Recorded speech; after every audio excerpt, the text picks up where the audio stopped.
Every client isn't a good client. Let's get right into it. So basically, a few things you want to look out for when dealing with a potential client.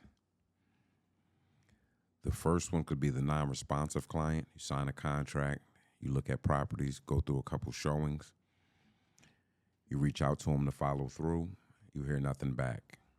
You contact them additional time, you hear nothing back again. That is a red flag for somebody that's not ready to purchase, whether it's financial, personal circumstances, things with the credit, or past history.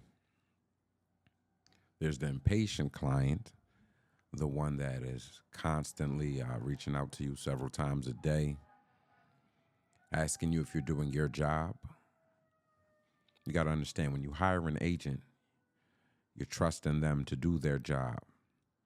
You have to exude patience, understanding that it's a process. We all want it. We all want instant gratification. We want it to happen immediately. We need to learn how to embrace the journey, take our time, and pay attention. Then there's one with the lack of trust. The client that'll say, hey, I reached out to this owner, or I reached out to this listing agent about this property, or I reached out to the lender. Well, if you're reaching out to all of these people, what is the purpose of employing me to work for you? Those are three very important things to look out for on the general tip.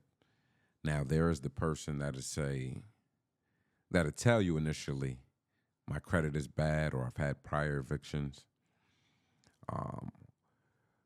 I generally ask that person, well, who can you count on to be there for you if you needed somebody?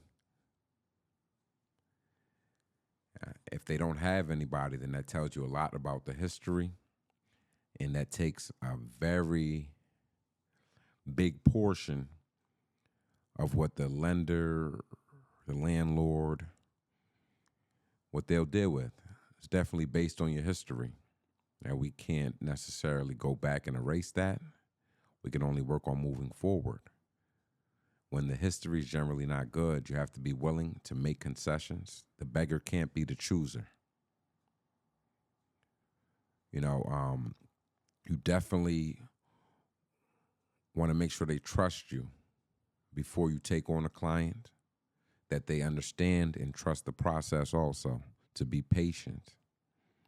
And you're going to have to be willing to sacrifice in most cases also, whether it's the price, the location, or the condition.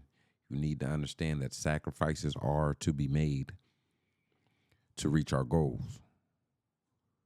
That's just on the surface level. These are a few things you want to look out for before you take on a client. Get the information of their credit score, their rental history, and their income. That'll help you make a decision on where you want to go. So the point is, vet out your potential clients also. It's not always about them vetting out who they want to hire. We may not want to take on that job. Stay tuned for the next one.